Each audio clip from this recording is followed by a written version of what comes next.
right, this is 5 on 20 News, where the news is scary and the newscaster is alone. I'm Joel Foster. It's Friday, April 28th, and we're coming to you live from the Creative Tucson studio in downtown Tucson. First, let's talk local headlines. A Phoenix area man was arrested for running an unlicensed Bitcoin business that authorities say was used to engage in drug deals. Thomas Mario Constanzo, better known as Morpheus, was arrested on Thursday for possession of 3 boxes of Winchester ammunition. But authorities have been watching Morpheus because of his suspected Bitcoin business, according to warrant records leaked by the libertarian news site Freedom's Phoenix. According to the warrant records, Homeland Security agents raided Constanzo's apartment on April 20th and were authorized to seize drugs, Bitcoin records, and other financial documents. A separate search warrant asked Constanzo's cell phone company to release tracking information about his whereabouts. The website also published photos of a federal raid in Mesa where Constanzo was believed to have lived. Morpheus presents himself as one of the area's largest traders of Bitcoin, the popular alternative currency that trades for about $1,300 per coin. Constanzo's records show that he's made more than 100 trades in the past 4 years. Morpheus ran the site Titanians.org, where he sold and traded Bitcoins. Since 2014, Morpheus said that he is semi-retired as a Bitcoin trader. The site has also become a venue for fringe groups such as anarchists, 9/11 conspiracy theorists, and of course, Bitcoin enthusiasts. But it remains unclear as to why Homeland Security is so interested in taking down Morpheus.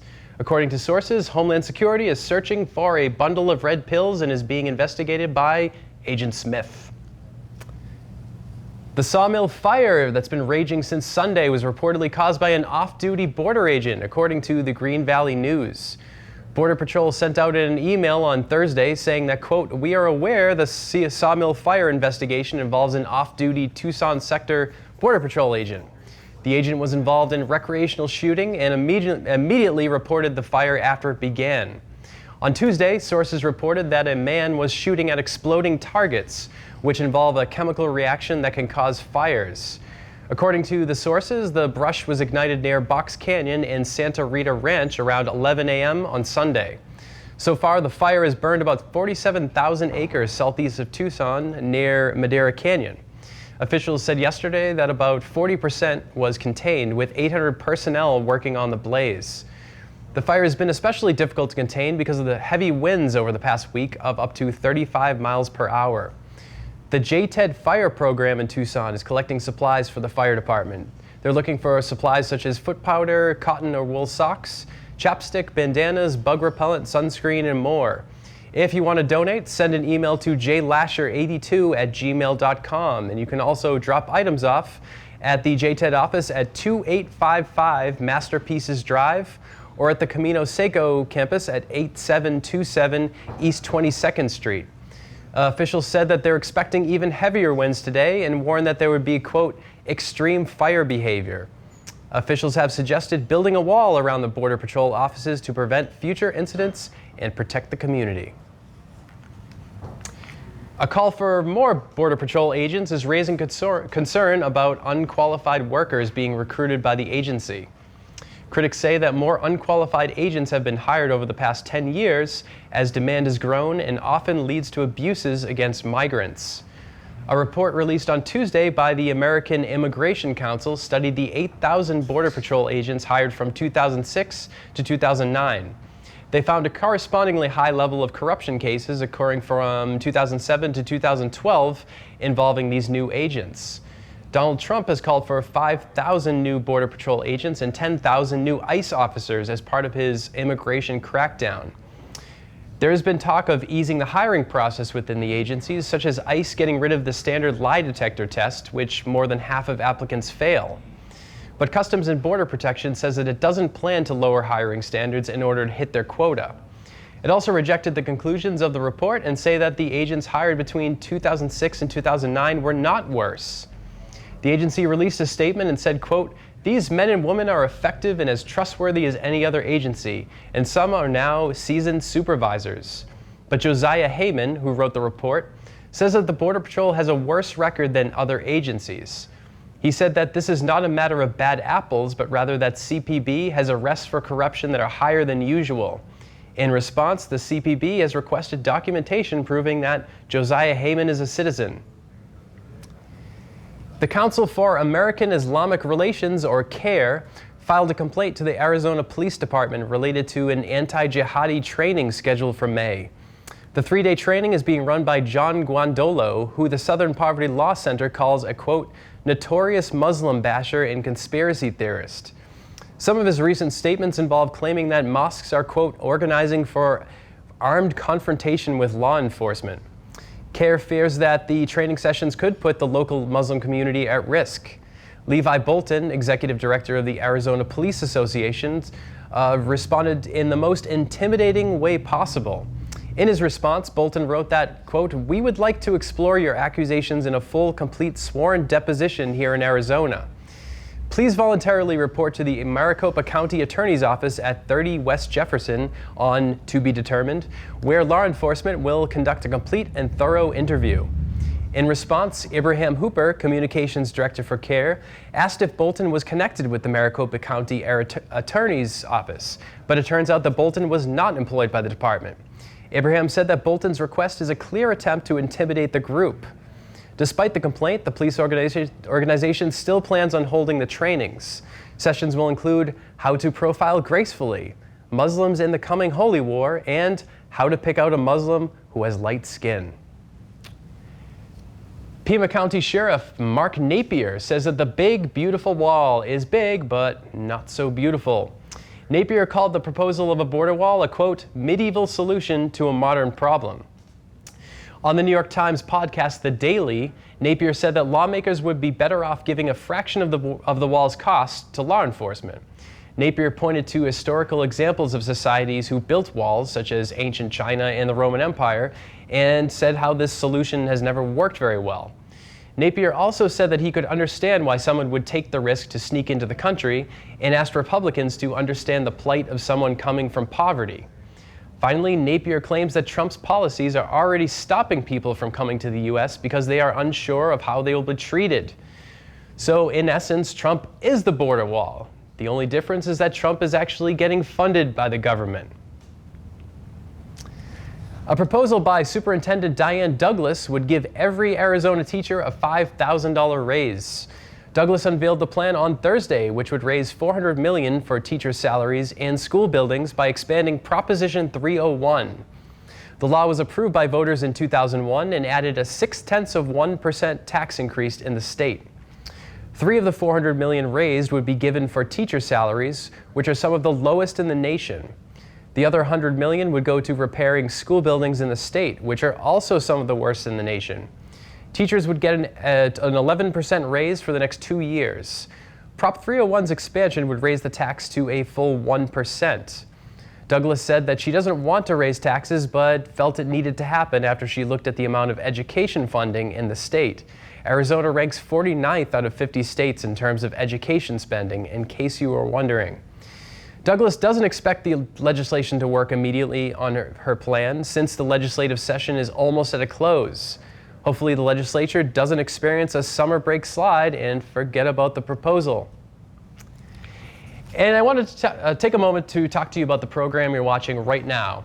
Here at 5 on 20, we're undertaking a new kind of citizen journalism. We're going to give you the news as we see it. And we want more people to speak up with us. We need writers, hosts, anchors, camera people, sound people, the whole gamut. The times require a new way of informing ourselves. So join us. Do it. Do it now. Email us at info@creativetucson.org to get involved. And if you think there's a story we're missing, a person we should interview, an upcoming event we should cover, or any news tips for us, again, shoot us an email at info@creativetucson.org. We are here for you, and we want to cover all stories from all points of view. So please don't be strangers. Now, in national and international news. A bill passed the Texas Senate on Thursday that would punish so-called sanctuary cities in the state. The law was passed after 16 hours of debate, with pro-immigration groups gathering outside the Capitol building. Democrats in the Republican-dominated Senate tried to weaken the bill, but mostly failed. The law puts sheriffs and police chiefs at risk for criminal charges and other sanctions if they do not comply with federal immigration enforcement. There's also civil fines for non-cooperation by local entities such as campus police departments. Texas Democratic Rep. Victoria Neve started a 4-day hunger strike on Sunday in protest of the bill, and several individuals delivered emotional appeals before the vote, but forgot that Texas Republicans don't possess beating hearts. The bill also allows law enforcement to request to see evidence of citizenship during a routine traffic stop, similar to the controversial SB 1070 law in Arizona. The legislators even rejected calls to exempt children at school or people living in domestic violence shelters. Mississippi passed a law last week that bans the practice of sanctuary cities, and Florida is considering similar legislation. Last month, Virginia's Democratic Governor Terry McAuliffe vetoed a law that would have restricted sanctuary cities in the state. 4 states, including Tennessee, Georgia, Alabama, and South Carolina, established their own laws against sanctuary cities back in 2015. The rush of state legislation against sanctuary cities comes at the same time the Trump administration's sanctuary policy was ruled unconstitutional by a California judge. If allowed to continue, the executive order would have withheld funding for cities that shield undocumented immigrants by refusing to comply with federal immigration authorities. While the Texas law passed, law enforcement in the state wasn't exactly crazy about the policy. Earlier this month, 5 Texas sheriffs from major cities wrote an editorial in the San Antonio Express News arguing that the policy would be an expensive and damaging use of resources. They said it was not based on sound reasoning, but on, quote, anti-immigrant grandstanding. Texas legislators were confused by the term sound reasoning and wondered what sound had to do with keeping illegals out of the country. Defense Secretary Jim Mattis has been given control over troop levels in Iraq and Syria by the Trump administration, according to the Pentagon. Under the Obama administration, troop levels were determined by the president, along with previous administrations. But in a statement on Thursday, the Pentagon announced that the president has delegated the so-called force management levels to the Secretary of Defense. However, Mattis says that this doesn't mean that he'll be abandoning the Obama administration's strategy to keep boots off the ground in the 2 countries. Mattis said that his strategy remains to work with local forces rather than taking the lead in the wars. There's currently a limit of about 500, mostly special forces troops in Syria, and more than 5,000 troops in Iraq. But these levels are often exceeded because troops are deployed on a temporary basis. For example, several hundred Marines were deployed to Syria last month to set up a base and support the U.S.-backed Syrian Democratic Forces. There was also a deployment of about 2,500 troops to Kuwait, who are on standby for a possible deployment to Iraq or Syria in order to battle ISIS. Mattis said that in his confirmation hearings that he wants to increase the campaign against ISIS, which could mean that the troop limits could be raised. On the same day, the U.S. Army announced that it would be sending 5,700 troops to Europe and Afghanistan to support our European allies and to fight against the Taliban and ISIS. Mattis said that in a statement yesterday that he looks forward to challenging the rest of the world to a nice war, the only thing America still does better than anyone else. West Virginia State University says that it is suing Dow Chemical for contaminating the groundwater beneath its campus. The school is accusing the chemical company of introducing 3 hazardous chemicals into the water near the city of Charleston. Anthony Jenkins, president of the historically black university, said that Dow must restore the campus to the condition before the contamination occurred. He also said that the company should compensate the university for the loss of usable property. The lawsuit also names the Bayer Corporation, Adventis Crop Science, and several other companies who operated the nearby manufacturing plant over the past 70 years. Dow acknowledged the complaint but said that no lawsuit was actually filed. Independent experts have determined that the chemicals do not pose a health risk to anyone on the university, and the college doesn't use the groundwater on campus. However, they say that Dow should still be tasked with repairing the damaged land. In its complaint, the school said that, quote, the law has no place for such greed and injustice. In a statement, Dow Chemical disagreed, stating that the law allows such greed and injustice, which is why they spend so much on lobbying. At least 11 people were found hidden in a tiny dark cell behind a bookcase in a Philippines police station. The captives were discovered from a raid by the Commission on Human Rights, or CHR, after a tip-off. All the prisoners were undocumented immigrants and said that they'd been locked up for a week at the Manila station. They said that officers intended to extort money from them. But officers claim that the people were arrested as part of President Rodrigo Duterte's widespread war on drugs that has resulted in mass imprisonment and the killings of over 7,000 in the Philippines. Duterte has been accused of encouraging death squads to carry out killings against both drug dealers and users in the country.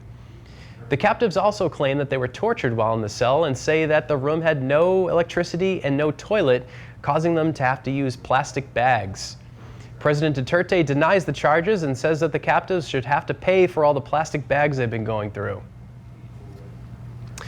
Protesters stormed Macedonia's parliament yesterday after an ethnic Albanian was elected as speaker in the country.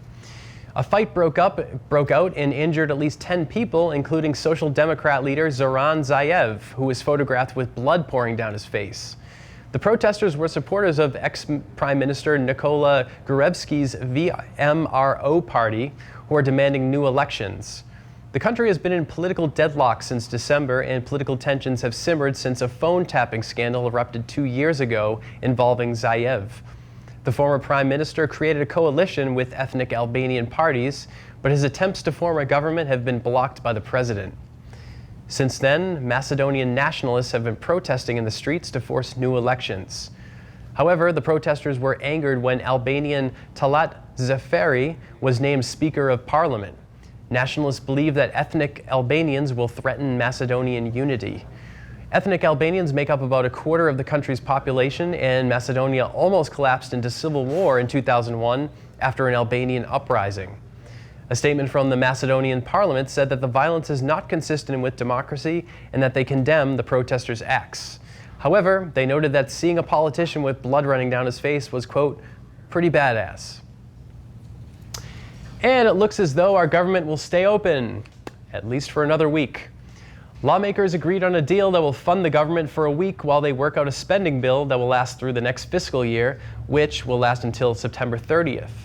Donald Trump has, one by one, dropped all of his preconditions for getting a deal made, including demanding funding for a border wall, getting rid of NAFTA, and eliminating subsidies for the Affordable Care Act. At this point, Trump just wants a deal, so he's not seen as being responsible for shutting down the government as he reaches his 100-day mark on Saturday. Trump plans to hold a rally on Saturday in Pennsylvania to recount his accomplishments in the past 100 days, which include not shutting down the government. And that's pretty much it. So expect a lot of Democrat shaming. This was Joel Foster for 5 and 20 News. Next up, I will take you through this week's Media Maelstrom.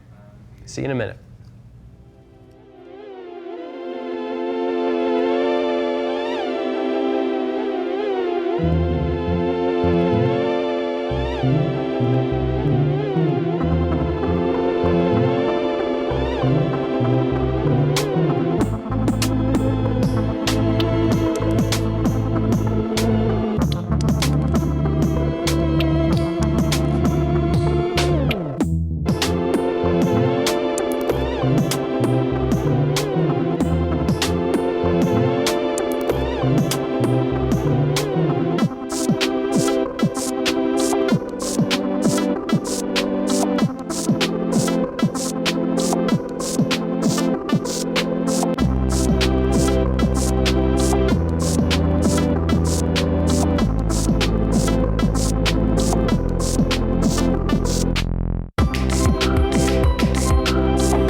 Welcome to This Week in Mediocrity, where we present you with all of the best and the worst of the media.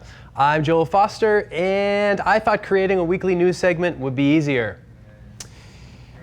We had another flurry of activity from the Trumpster this week, including his tax plan, a handful of executive orders, and the possibility of a government shutdown. But I'm not going to talk about that today because, as with most things involving Trump, it doesn't really add up to anything of substance. Instead, I'm going to go meta and talk about the media, specifically Fox News. And I know it's the TV equivalent of smelling your own farts, but in the case of Fox News, it's like a fart that you gather your friends together to smell. So I have to do it. Because this week, the slow and pending collapse of Fox News delighted us all, like watching inflatable Santa Claus deflate on someone's front lawn. It started last week when America's favorite grumpy uncle, Bill O'Reilly, took a vacation that never ended. O'Reilly is competing with Bill Cosby for the creepiest man in America, but he's got a long way to go. He was accused by dozens of women of sexual harassment, including an incident where he reportedly masturbated while talking to a female employee in what must have been the most awkward orientation in history. But Bill was just the tip of the iceberg, which is ironically Bill O'Reilly's favorite pickup line. According to CNN, federal prosecutors are widening a probe into whether Fox improperly disclosed or accounted for payments made to former female employees. The implication is that these females were paid off to keep quiet on the wave of sexual harassment allegations. Leaked video shows the moment when Fox became engulfed in the scandal. Let's take a look. Hey, this alien looks just like a hot guy. You're right. We better have sex with him. Give me that. Took you long enough, you dummy.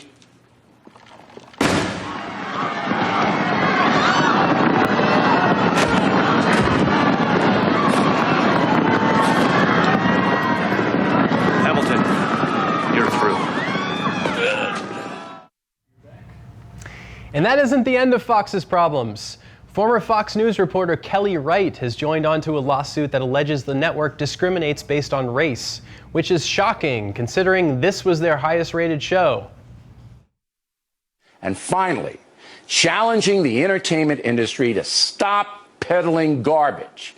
Hey, listen up, you greed heads. If a kid can't speak proper English, uses the F word in every sentence, is disgraceful, is disrespectful in his or her manner, that child will never be able to compete in the marketplace of America. Never. Listen up, greedhead. You just proved your own point.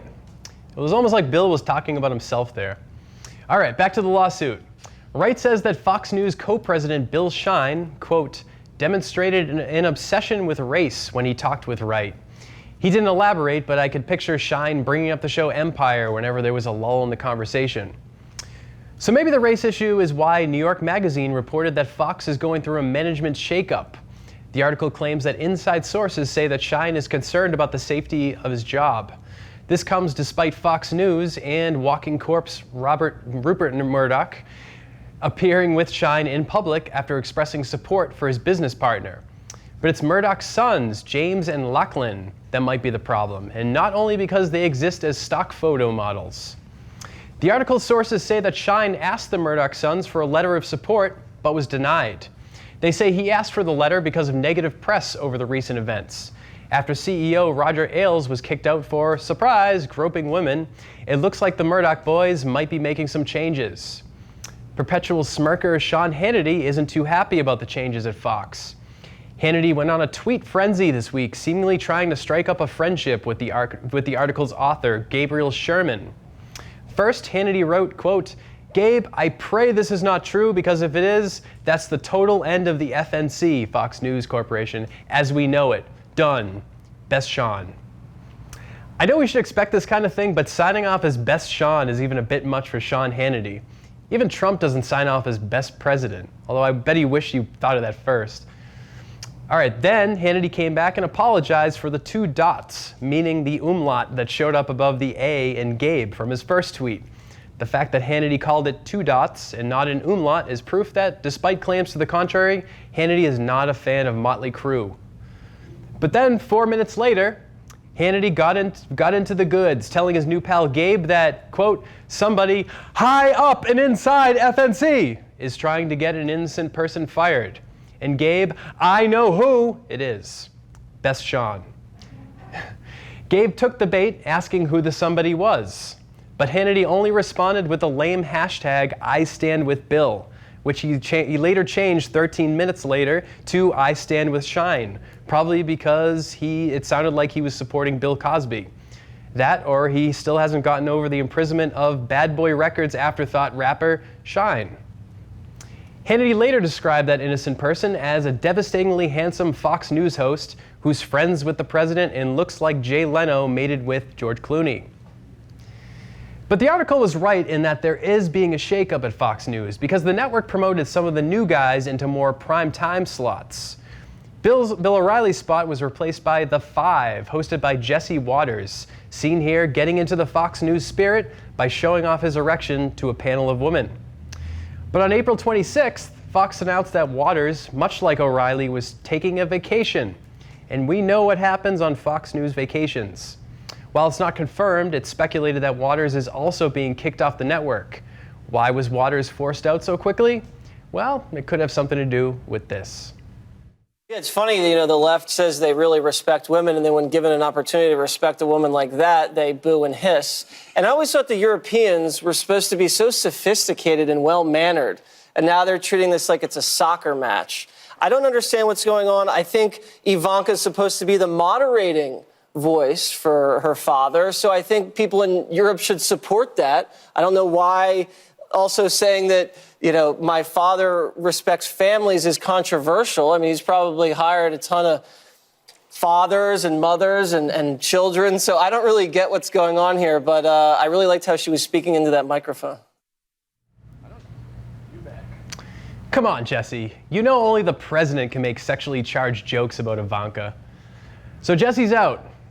But now the Bill O'Reilly-shaped hole will allow man-child Tucker Carlson to crawl out. We've gotten to know Tucker well throughout this segment, but we've never seen what he thinks of women. Since this is Fox News, the answer isn't that surprising.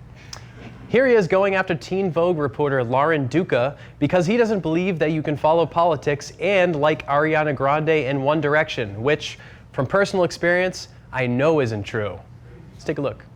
Is Trump's comments specifically pointed at illegals? I'm talking about the reaction to Trump, and you tell me that it's Is Trump's comment? I don't know. I just take your words at face value. He's So did you read the entire article? Psychological. I did. I also read Liam Payne is 100% certain One Direction will continue. Adriana Grande rocked the most epic thigh-high boots at Jingle Bell, and Black China and Rob Kardashian went through the messiest breakup of 2016. Those are your other pieces. But I'm trying to get to what you're writing about Trump taking a break from the thigh-high boots and ask what you mean about him committing psychological abuse on you. And are you okay? A woman can love Ariana Grande and her thigh-high boots and still discuss just letting you know that I read politics. You in Teen Vogue as of today. And those things are not mutually exclusive. Now that you bring up Teen Vogue, we treat young women like they don't have a right to a political conversation. Of, dumb propaganda. And you can't be, enjoy Kylie Jenner's Instagram and worry about the future of this country. And those things are not mutually exclusive. So you know what? I did write about Ariana Grande, and I did write about the abusive, bigoted, those pieces were a little smarter than your piece about threatening the sovereignty States. of a whole religion. All right, I got to go. You should stick to the thigh-high boots. You're better at that. Lauren, thanks for joining us. You're a And it isn't just Tucker benefiting from Bill O'Reilly's sweaty palms. Let's not forget about Eric Bolling, who looks like date rape in a suit. It was announced this week that he's also getting a promotion by Fox. Here he is on The Five, which is kind of like The View, except it's mostly dudes and it's way cattier. In this clip, Bolling gets into it with Geraldo Rivera, and no, it's not because of mustache envy. Bolling is the one that's not Geraldo. Let's watch. Is Trump's comments specifically pointed at illegals? I'm talking about the reaction to Trump, and you tell me that it's not an immigration response. I think Jesse's right. I think that it is tapping into the it is exploiting. It is exploiting and sensationalizing from a guy who exploits and sensationalizes everything. Are you talking to me? Yes. You're lucky that you're my friend. I'd knock you out right now. Well, that's absolute BS. We can take this up later. How are you saying that is absolute bogus. Who do you root for in a situation like that? I mean, Bolling is terrible and obnoxious, but admit it, wouldn't you really want to see Geraldo get punched out again on national TV? It's kind of his thing. But Bolling has already gotten into his own trouble regarding inappropriate remarks. He was on, Oh, okay. Let's watch a clip and focus on the middle in this clip and just see how Bowling, watch how excited he is to tell his hilarious joke.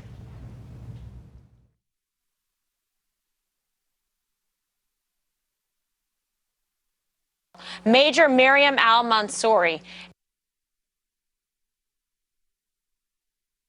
Well, she got that one.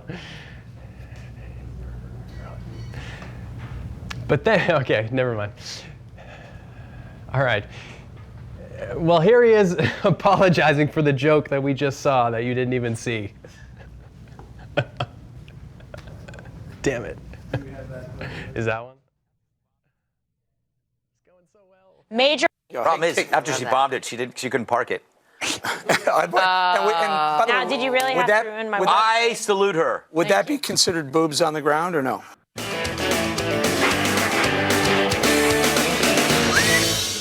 It's time now for one more thing. Mr. Bowling. Okay, for my one more thing tonight, I want to go back to yesterday. About this time, I made a joke. When I got home, I got the look and realized some people didn't think it was funny at all. I said sorry to my wife, and I apologize to all of you as well. I just want to make that very clear. And you love women and have respect for them. And I do. We're back? All right. All right, we're going to get crazy and do this backwards because you didn't see the joke. And we're going to watch what joke he was apologizing for right now so you can put this all into context. Let's go to that. Problem is Trump's comments.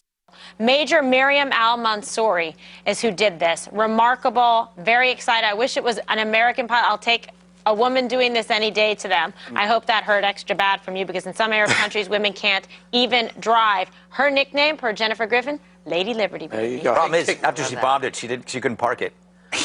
Now, did you really have to ruin my work? I salute her. Would that be considered boobs on the ground or no? Oh, my What God. kind of salute would you salute her, Greg? My thing? Would you give her a firm? Did you just say what I thought you said? Oh, my Did God. Porter do? Oh, my God. See, Fox didn't need to fire Bill O'Reilly. Rupert Murdoch just had to give him the look. And finally, we have Greg Gutfeld, who's slowly becoming one of Fox's biggest draws. He's brash, he's hip, he's kind of racist, so he's perfect for Fox. Here's Greg Gutfeld going through his Fox News rite of passage and fighting with Geraldo Rivera.